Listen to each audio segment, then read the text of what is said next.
With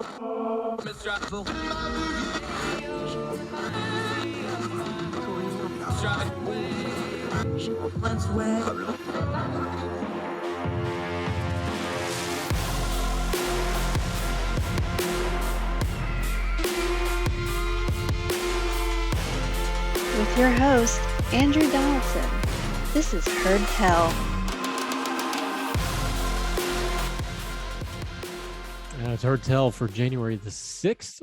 We hope you all are doing well. I'm Andrew Donaldson. Thank you so much for joining us. A little bit different show today for a couple of reasons. One is it is January 6th, and we went back and forth on what we should probably do about this. Should we address it all? Should we leave it alone? We've decided to address it. So we're going to talk about January 6th a little bit on the program today. Also, Alexander Salter, economics professor down at Texas Tech, is going to join us. We're going to ask him about some of the recent economic news that came out, talk about things like the supply side issues that the economy is having, how that's driving inflation concerns, and also how the supply chain and things like that have come into the parlance and people's attention. And that's a good thing. People's economic literacy is coming up because of some of the bad economic news. And we'll talk to him about that. But first, a bit of housekeeping. We've been talking a lot about COVID, like a lot of folks have, because we have to. It's the dominant issue of our day. And I have it. I've been under the weather the last couple of days. I got the call from the VA. Actually, we sat down to record with Alexander. I actually had to put him on hold for a minute because the VA was calling me, but I spiked a fever, wasn't feeling good. Already had somebody in my household come down with COVID. So I knew I was exposed. It wasn't a shock. But one of the things about working from home is you don't get to call in because there's nowhere to go. You're still at home. So as long as my voice holds up, we'll keep working. I just tell you that. So if there's a disruption to doing these Heard Tell shows, that's what happened. We will try to keep you up to date on the social media if we get to where we can't do it. But as of right now, I'm doing okay. Feel a little icky, but you can strap it up to do the show and we will press on. One other thing to open the show, we're going to talk about January 6th today. I really debated if I wanted to talk about this at all because there's a lot of heat to it, not a lot of light, as we say when we're discussing things at ordinary times frequently. But I want to approach it this way before we talk about the specifics of it. The system held. I know that doesn't sell a lot of copy, and that's not the popular thing, but the system held. The justice system is working through over 700 cases of the people involved. Most of those people involved are getting what you would call nuisance charges, trespassing, vandalism, things like that. Full of people that got violent and attacked police officers and others. They're being charged as such. One of the more severe sentences was just handed out last week. The gentleman got 5 years. There was a vast majority of the people who went where they weren't supposed to, got caught up in the moment, or came looking for trouble and found it, and they have been charged. These court cases are showing us something, though, and it's not being covered. The system's working. The people that did something wrong are being charged and they're being held accountable. Remember, as bad as January 6th was, and it was horrible, I don't remember being that viscerally angry at something I was seeing on my TV since maybe 9/11. It really upset me. I hated it. But Congress convened again that very night. In football, we talk about things in defense called bend but don't break. You know, you can give up 99 yards, but if you don't surrender the touchdown, that's still kind of a win in a way. Bend but don't break. Maybe we should approach January 6th as an instance where democracy and our system of government bent a little bit, but it didn't break. The people that thought they were going to stop an election or stop the certification of the election, or the very small handful of people who thought they might overthrow the government idiotically, by the way, because that was never going to happen. It was doomed for failure. They found out and they ran into a wall of reality. It was never going to work. All of this nonsense was doomed to fail, and the system was going to hold.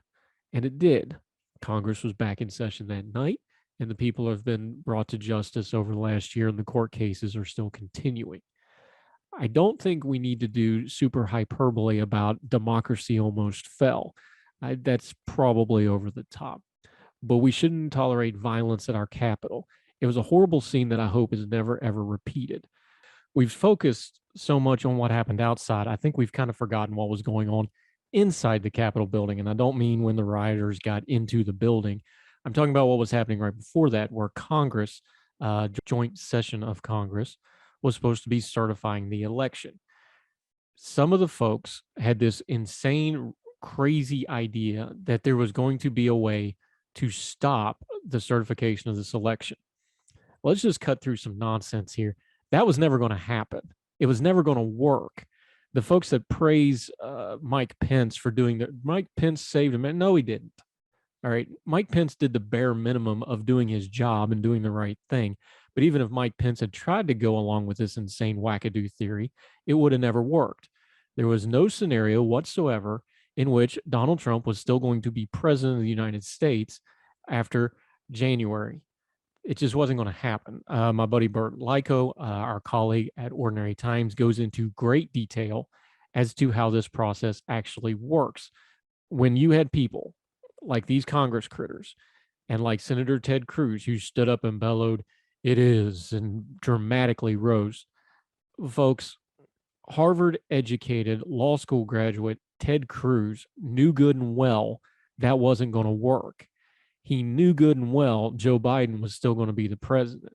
He knew good and well that what he was doing was going to fail. He was doing it because he knew it would fail and he wouldn't have any consequences to his actions, they thought, because they didn't know the rioters were going to drive them from the chamber in short order. Nevertheless, he knew it was all staged. It was all a scam. It was all manipulated. They just wanted to be able to fundraise and tell you about how hard they tried and to tell the Trump faithful how much they were on their side to try to do what they wanted them to do. We should have far, far more scorn for our Congress critters and senators that went along with this madness, because the rule of law was very clear on what was supposed to be going on January 6th before the rioters hijacked it forever. They were supposed to come in, they were supposed to do their duty, and they were supposed to get on with it.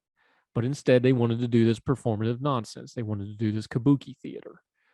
And it bit them. And they've paid for it ever since. Oh, they still have faithful people who take that as their mark of being a true believer. But that makes it just all the more insipid to me. The Ted Cruzes of the world knew good and well what they were doing. They knew it wasn't lawful. They knew they couldn't do it. They knew it wasn't going to work. And they did it anyway. And we should judge them very, very harshly for it. The people that got caught up in the moment and the handful of people who really thought they were going to do some kind of stoppage of government that day, and the people that did violence that day, and the very small handful who maybe really thought they were going to overthrow the government or stop the count or whatever insanity got into their little heads, they should be punished by the law. But the people that know better, who hold elected offices, got off way too easy. They stoked it. They patted it on the head, they fed it, and then when it turned around to bite them, they tried to pretend like they didn't have anything to do with creating the monster. Shame on our Congress critters and our senators who went along with this madness for years and built and laid in the ecosystem that festered this mess. Shame on you. We're not going to forget it, even if you want us to. More Herd Tell right after this.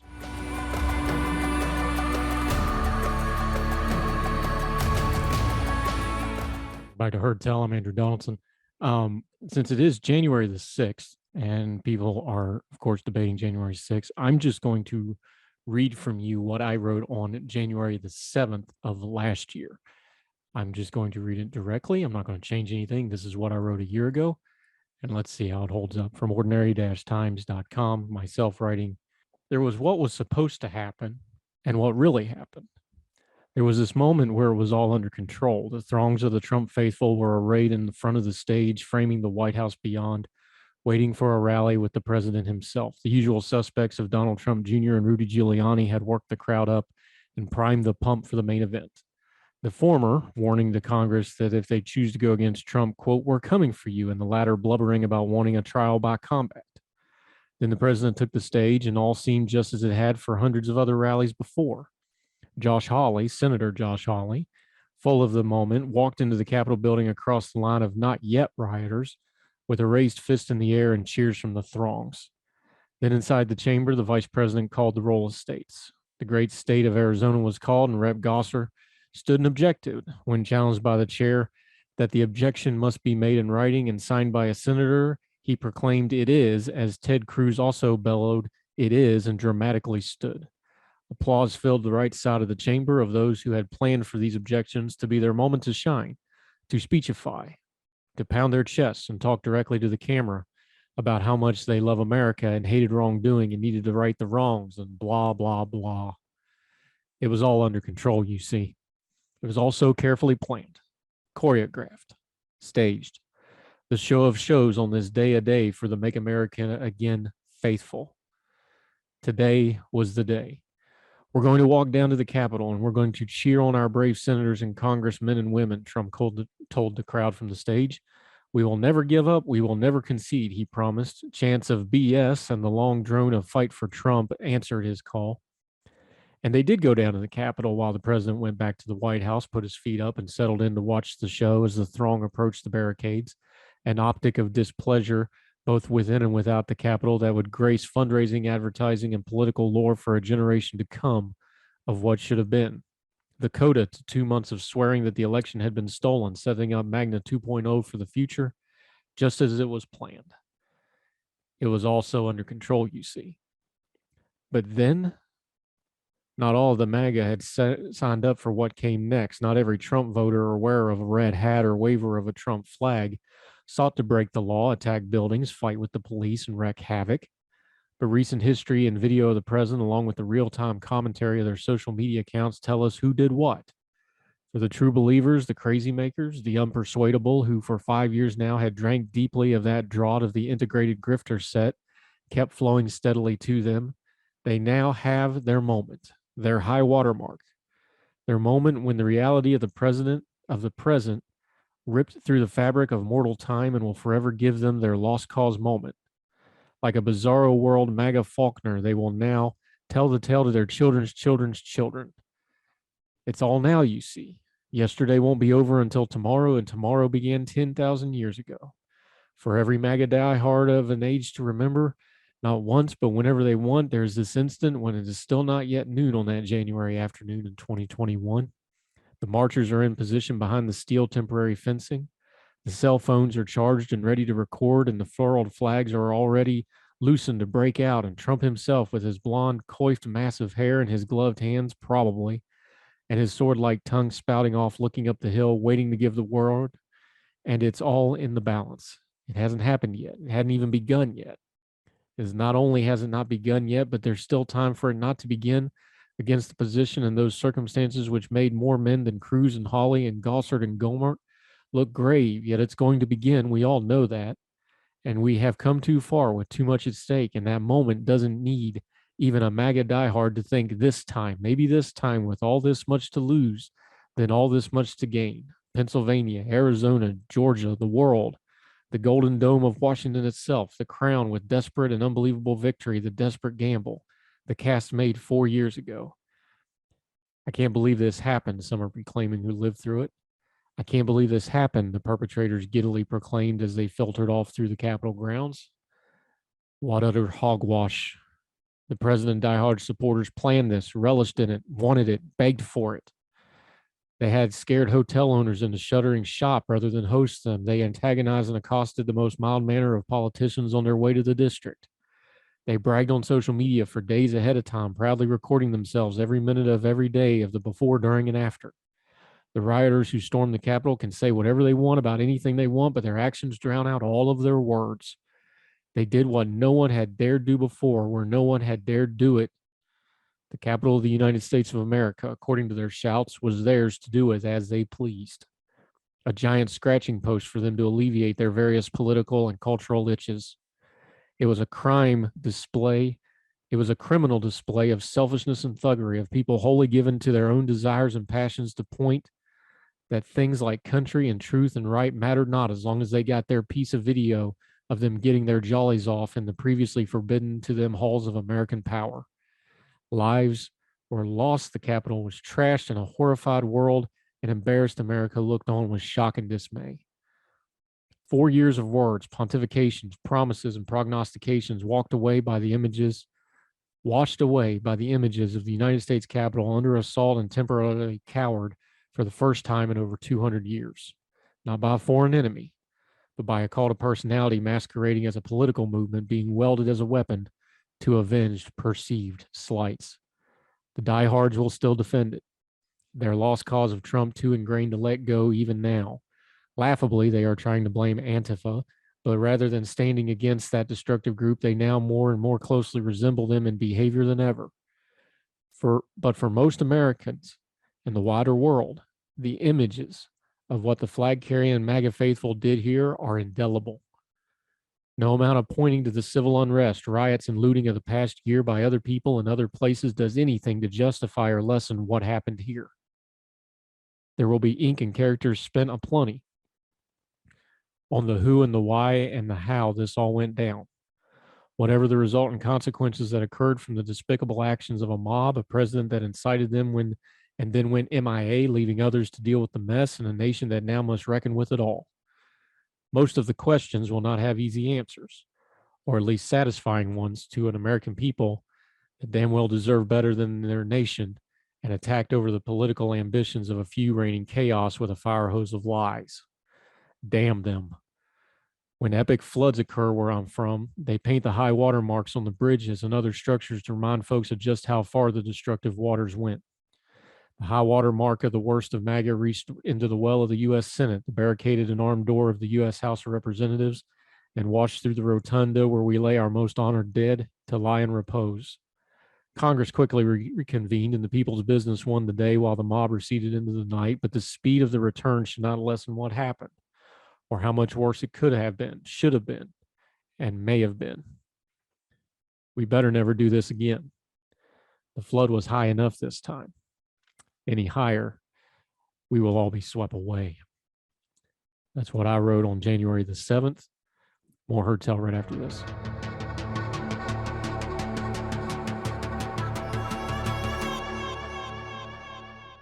It's Heard Tell, and we're with Alexander Salter, and you probably heard that we got more economic news, so we're going to talk to him about it. He's a professor of economics down in Texas Tech, the Rawls College of Business. He's a Young Voices contributor. You can find him writing all over the place, National Review, Washington Examiner, various other places. Alexander, how are you, sir? Thanks. It's great to be here.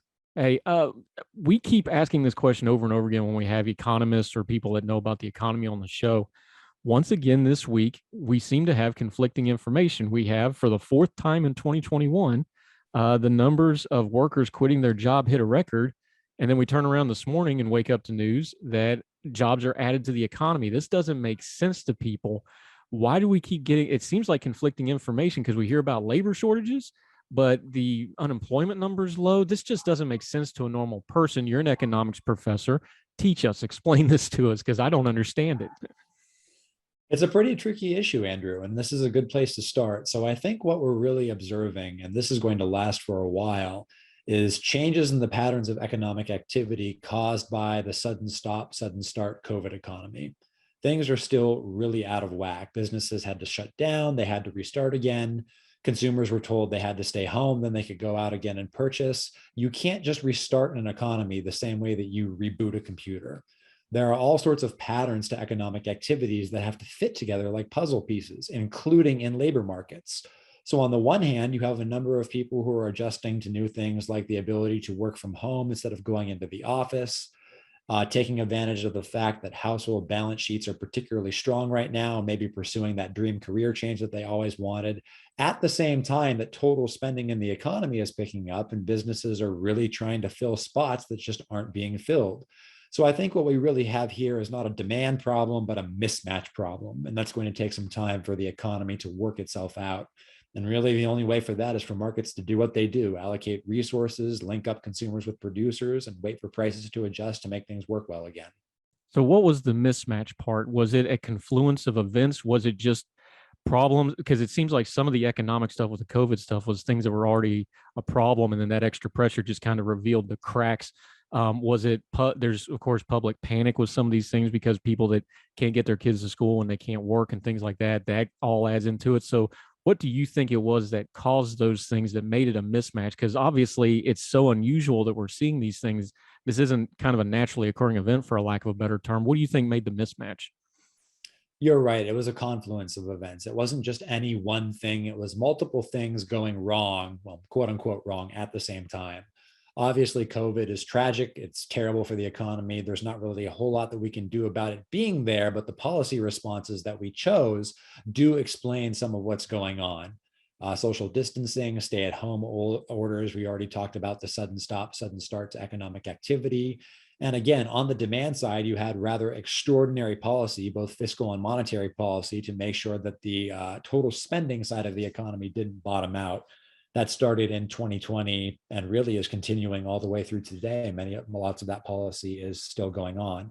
So when you have supply mismatches on the one hand, in the context of overall strong demand pressures on the other hand, that's a recipe for, on the one hand, inflation, which is what we're seeing right now. And then also, on the other hand, markets are just having a really hard time sorting out which lines of production are feasible, where workers need to go. This is something that markets can do, but it's going to take time. And I would argue that public policy in the last couple of months to the last 18 months really has probably been a little bit more of a hindrance than a help to that. Yeah, and you've been writing about this. You wrote about it in Washington Examiner and other places. The gist of it was that we're having supply side problems, so we need some supply side issues. You called it and called for supply side liberalism. Kind of explain that terminology, because some folks might kind of look at that like, what do you mean by supply side liberalism? Sure, I'm happy to do that. So you hear supply side economics, and you typically think of an economic and political program typically associated with the American right. Supply side economics to people means usually the proposition that if you cut taxes, then tax revenues will actually go up. Because by cutting tax rates, you're going to incentivize so much more economic activity that people are going to produce more, spend more, so the overall size of the pie grows, tax revenues go up. Sometimes that happens, sometimes it doesn't, but that's not really what supply side economics is all about. Supply side economics focuses on the fundamental, indisputable point that the only way to raise income per person, the only way to make salaries go up over time, is for productivity to improve. If you want to consume more, you have to produce more. And so what we need to do in terms of public policy is make focused, targeted investments on improving those supply side conditions. The supply side is all about productivity, how good we are at turning the inputs we have at our disposal into outputs. The better at that we are, the more money we're going to come home with. I wrote that article in the context of the failure of President Biden's Build Back Better Act, because that was just too all-encompassing. There was just too much in there, too much corporate pork, too much stuff that just really shouldn't have been in there. But there was a kernel of a good idea in it, which is that strategic investments in the supply side, in human and physical capital, could actually improve economic conditions. Now, I myself am a conservative. I'm an economist of the right, so I'm not terribly fond of the idea of the federal government taking point on all this. But given that it seems to be a bipartisan consensus that we want the federal government to be making some of these investments, my way of thinking is let's at least make them good ones. Does this play back into what we started with? Because I know people talk about the great resignation and all this movement in the labor market and people quitting their jobs or looking for other jobs. Does that go into the human capital that you're talking about? Because I think there's something underneath all this where it's just a lot of these service workers, let's just take service workers for an example. They have more information than they've ever had before. They have technology and social media to know what other people are making and what they're making. And then when you have a crisis like COVID and then the economic crisis on top of it, a lot of them, I think, just said enough. We want better. Isn't that part of this human capital you're talking about? Is just, I think people are just more tuned into it because of the crisis. And they don't think of it in an economic term, but I think just collectively, a lot of people are like, I want better and I'm going to do something better for me. And that's where some of this stuff is coming from. You could definitely tell a human capital story there. So the way that would work is that workers in those lines of productions, as you said, think they can do better by taking this time, by using the fact that household balance sheets are particularly strong due to the fact that they couldn't really spend a whole lot except from home on Amazon maybe for a while. And of course, the direct checks from the federal government really made people flush with cash. If you're going to make investments in human capital, now seems like a particularly good time to do that.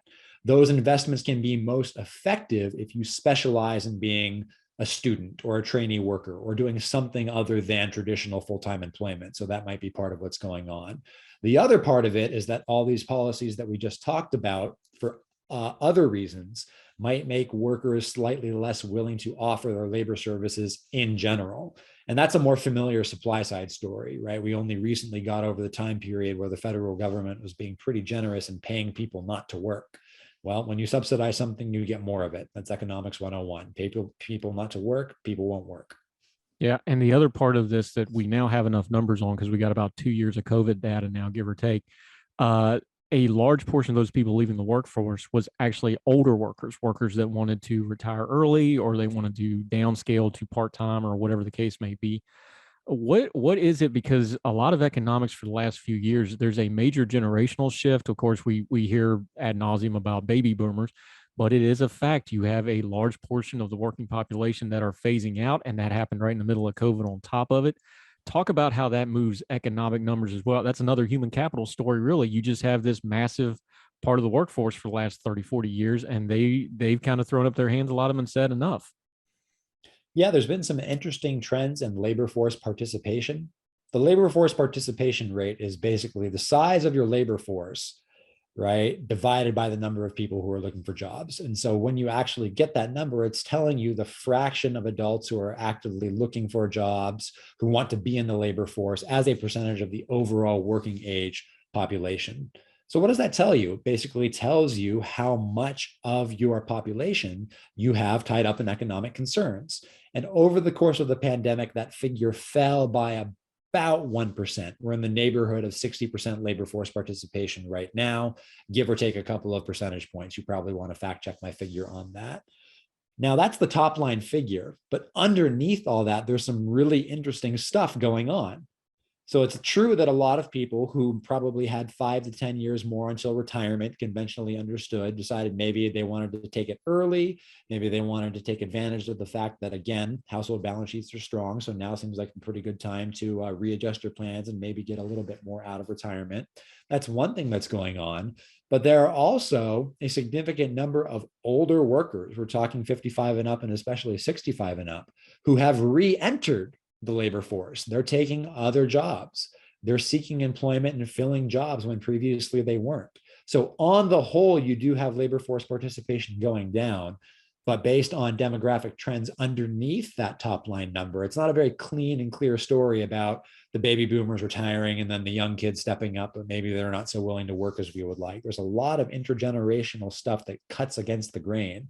And that's, I think, going to play into the labor market mismatch story that we were talking about earlier. Yeah. And let's take real quick, talking to Alexander Salters on Hertel. Let's take the other end of that real quick.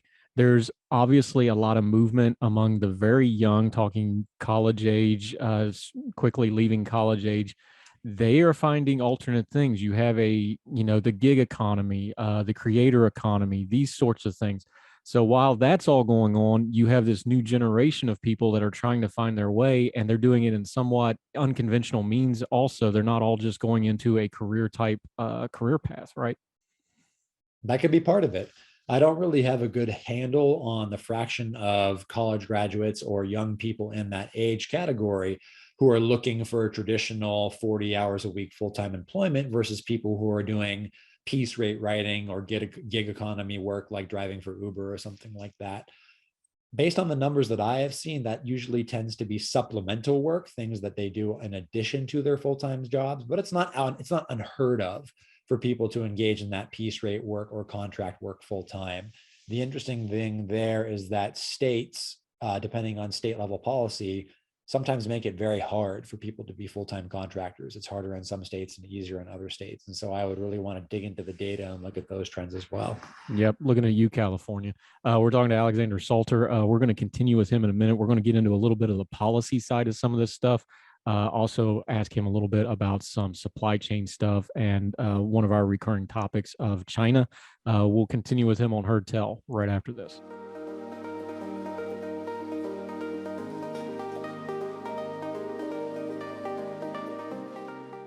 Welcome back to Hertel. We're with Alexander Salters. We're talking a little bit of economics and such. One thing is fine. I'm actually a transportation guy by trade.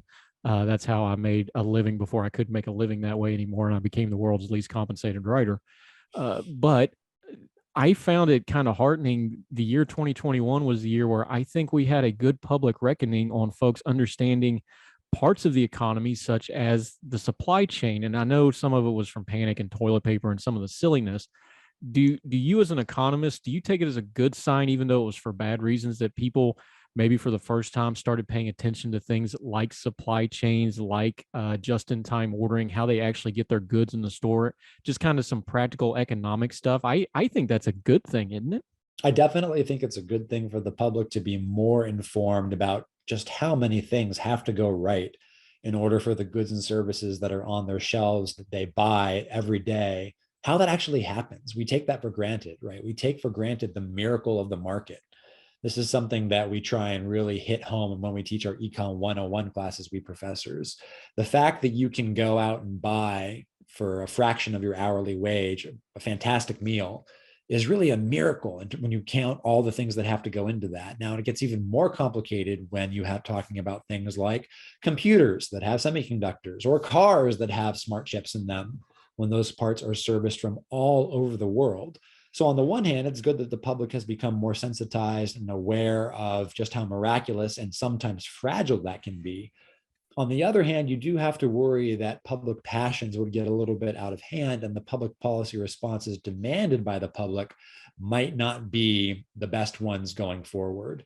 So, for example, when you have this public outcry about the fact that a lot of our medical supplies were going through China, and China is a geopolitical rival. They're not necessarily a friendly nation to us, and we would want to make sure that those lines of production are protected. I understand that argument for national security reasons, and I'm willing to concede its force. My problem is when we uncritically generalize that insight to other goods and services as well, right? Whatever national security exceptions there are to repatriating strategic supply chains, we need to understand that the global division of labor is actually a good thing. Restricting it is going to make us poorer. There might be other reasons why we might want to restrict the global division of labor for other political goals. But I also worry that this focus on supply chains is going to kindle the fire of this sort of neo-mercantilist anti-trade ideology that you sometimes see on both the left and right. So that has me a little bit suspicious. All right, there was a lot of really big words right there in that last little phrase. So let's zoom out for just a second, though. We just, because I think people maybe don't, I know I don't fully comprehend it, even though I try to follow this stuff. Why is it that China dominates this so much? Just kind of explain it to me like I'm five for a second. Is it their 750 million strong workforce? Is it their geopolitics? Is it, the ability of obviously the Chinese Communist Party to control the entire country? Why is it that they're so dominant? Because we just keep talking about it to the point that China is almost the buzzword now, and we don't really think about it. But just explain to people real quick why they're so dominant in our supply chain. You hit on a number of really good reasons. One, just sheer size of the Chinese economy. Two, sheer size of the Chinese labor force. Three, the fact that China actually has an authoritarian political system which can treat the country as one big firm if it really wants to. Now, obviously, it doesn't have minute control over a lot of things that a conventional business firm would have, but the relationship of the Chinese Communist Party to that country's economy is categorically different than the relationship of the United States government to the United States economy, except during times of maybe a declared war. Right? We can talk about the command economy that we had during the world wars earlier in the 20th century, but that's really the exception rather than the rule for liberal democracies. There are also economic forces at work. This just happens to be China's comparative advantage right now. China is a middle income country.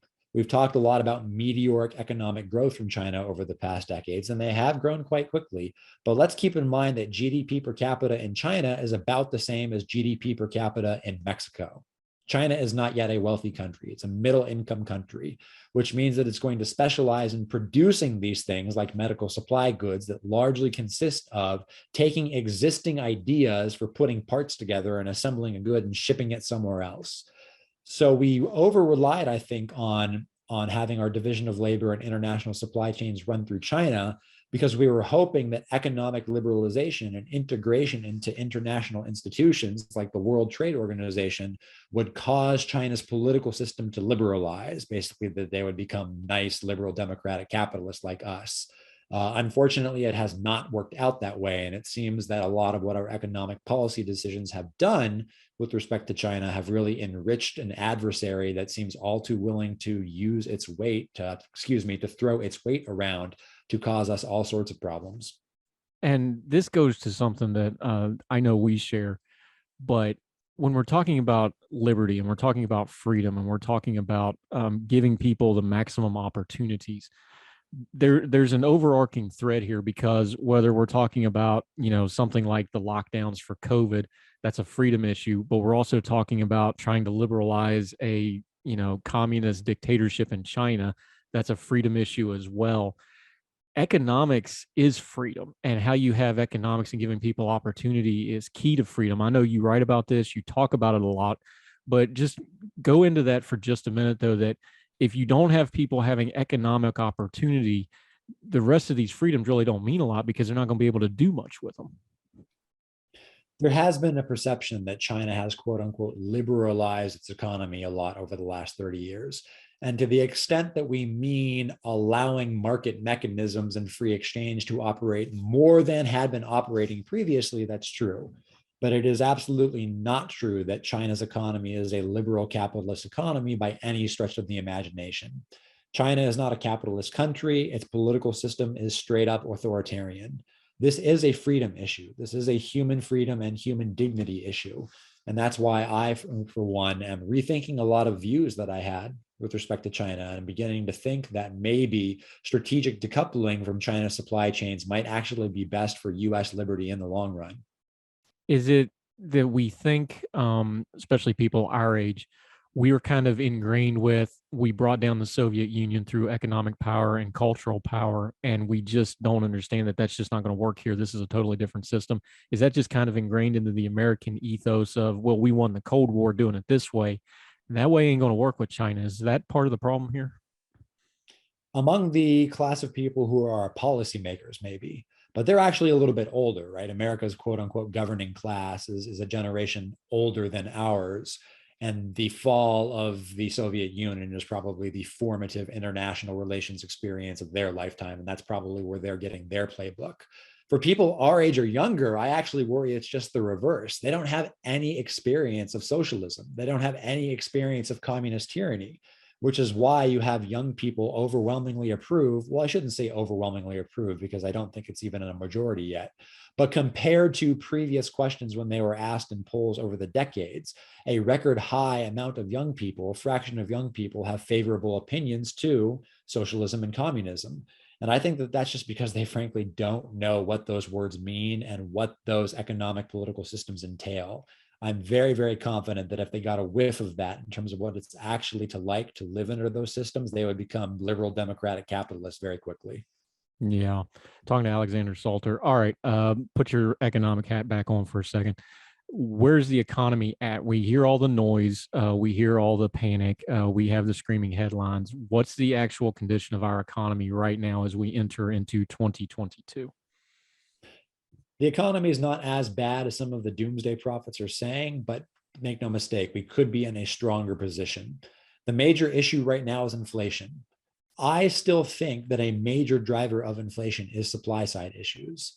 When productivity goes down, all else being equal, turning inputs into outputs gets harder, which raises costs all throughout the economy, drives prices up. Now, that doesn't mean that monetary policy, what the Fed is doing in terms of printing money and buying all those assets, that doesn't mean monetary policy has nothing to do with it. It just means, I think, if we're being honest, we have to have a modest view of how much the Fed can bring this thing down. I would expect by the end of the year, inflation to fall back within fairly normal parameters, 2.5% to 3.5%. Labor markets, that's going to take a little bit longer to work out. Businesses are probably going to have to bite the bullet and just offer the wages that they're offering to employees. People wonder why all the Burger Kings across the country are empty. It's because all the owners of those franchises are paying or trying to get away with paying their workers $8.50 an hour at a time when there's record inflation, right? We haven't seen these inflationary numbers for 40 years. You're not going to be able to get away with paying the same salaries now as you could when inflation was only 10%. So when you look at all that and look at the broader economic trends for the economy as a whole, we're doing okay with producing, we're doing okay with consuming. I think it's just going to take some time for those patterns of specialization in trade to readjust. And when they do, we'll be in better shape. My major concern going forward isn't even inflation. My major concern is the deficit. The federal government has taken on unfathomable amounts of debt to fight COVID.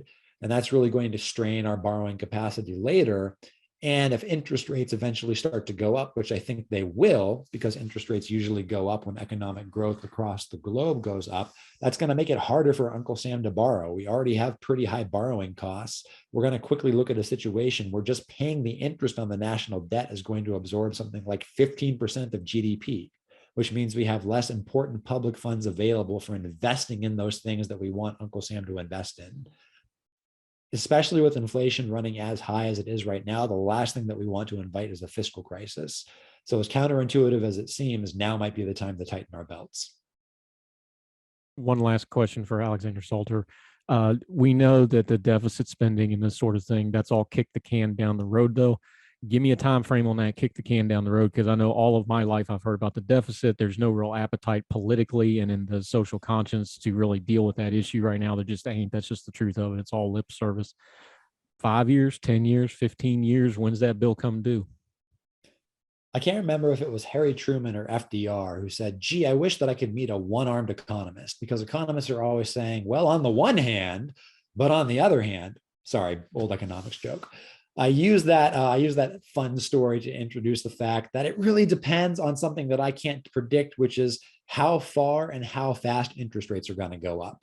We've gotten away with all the borrowing and all the deficit finance because for the past 30 years, interest rates have been trending downwards, and they've been at near record lows for quite some time now, more than a decade. This is unusual.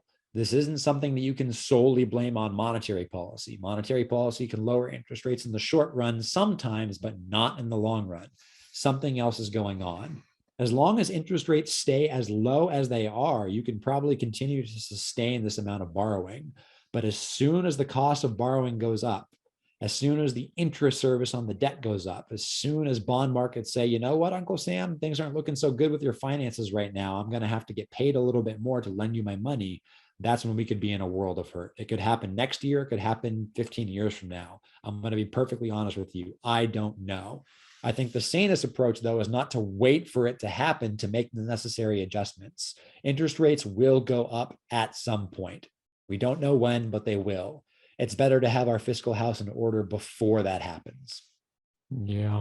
Alexander Salter, he's explaining economics so well that even I can understand it. Let folks know where they can follow you on your social media and what you got going on, sir. Sure. So I'm on Twitter. My handle is at Alex W. Salter. And you can find all of my writing, including my public writing, op-eds that I've published in places like National Review, the Wall Street Journal, the Washington Examiner, and the American Mind at www.awsalter.com. And my email address is on my website too. I'm always happy to chat with readers. Drop me a line. Yeah, we appreciate your time so much, Alexander Salter. Great resource. We'll definitely have you back because I got a feeling, especially since it's an election year, that we're going to be talking lots of it's the economy's stupid this year. So thank you for your time, sir. Sounds good, Andrew. Take care. Thank you, sir.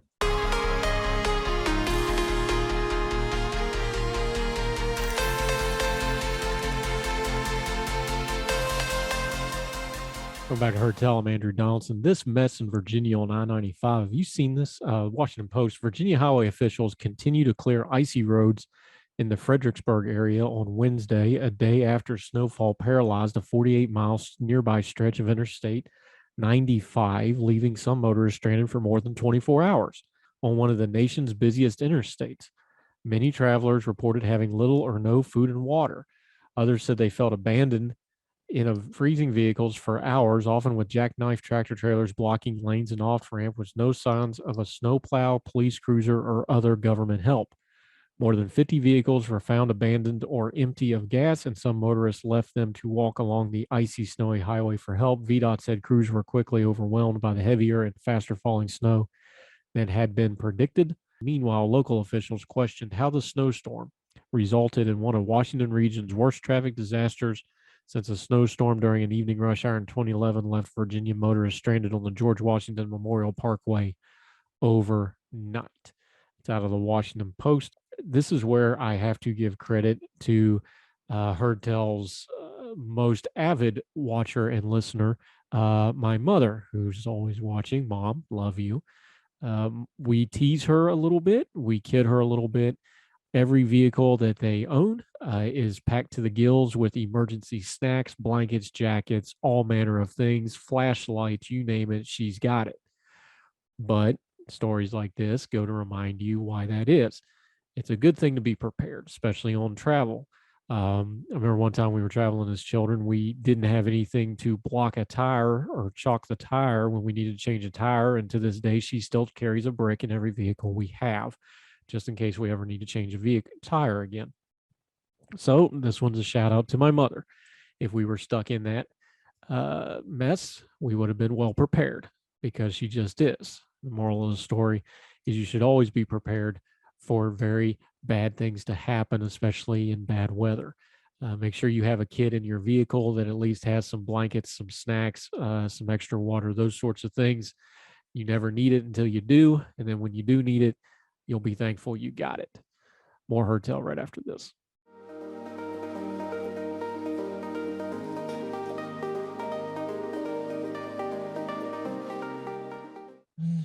Welcome back to Heard Tell. We always try to end on a little bit of a happier or lighter note in the program. This is a cool little story from Mary Claire. In a heartwarming news, Queen Elizabeth II of England addressed a letter to a little girl who had dressed up as her for Halloween via her lady-in-waiting, the Honorable Mary Morrison. The letter was addressed to the girl, Jaylene's, I think it's Jayleen maybe, I apologize if I'm not pronouncing it right, family who had sent the monarch a photo of their daughter dressed as her in a pastel blue coat and matching hat, strings of pearls, a gray wig, and pastel pink shoes and bag. Jayleen also posed next to two corgis, the full Queen Liz effect. Of course, the Queen famously loves her corgis. The photos are on social media. Quote, "The Queen wishes me to write and thank you for your letter and for the photograph of you thoughtfully enclosed," Morrison wrote in a letter dated December 9th and shared to the Today's Show via Us Weekly. "Her Majesty thought it kind of you to write her, and the Queen was pleased to see the photograph of your daughter, Jayleen, in her splendid outfit. Her Majesty hopes you all have a very Merry Christmas, and I am enclosing a little information about the royal pets which Jayleen might have." I don't know. I think the little girl might be just as excited about getting the letter from the royal corgis as the monarch herself. That'll do it for Heard Tell today. We will venture forth. We're going to kind of fight through the sickness and do our best with it. So try to bear with us with the voice and those sorts of things going ahead. As far as I know, we should be able to continue making these shows at least through the rest of the week. But if something happens, just understand that that's what's going on. Follow us on the social media at Heard Tell Show at Twitter. For the Fire on Twitter. For my personal Twitter, we'll update you if there's going to be a break in these shows. Also, we'd love to hear from you. heardtellshow@gmail.com. You can email us. We'd love to hear from you. Things like YouTube, if you're watching on the Big Talker FM's Facebook feed, you can leave comments. We would love to hear from you. We will try to answer those as best we can. Whatever platform you're listening and or watching this, whether it's the podcast version on iTunes, Spotify, iHeartRadio, whatever, or on the YouTube page, make sure you're subscribed. On the YouTube page, we have a new feature on there. It's called Heard Tell Good Talks. It's a playlist of just the interviews. So those are busted out from the larger programs. If you're just looking for a specific interview, you can find it there. Lots of good stuff in there where we turn down the noise of the news cycle by talking to our very knowledgeable guests who we just absolutely enjoy and appreciate them. So until we talk to you tomorrow, hopefully, if my voice holds up and the COVID don't get too bad, the creek don't rise and the Lord's willing, we'll be back. So wherever you and yours are, we hope you're well.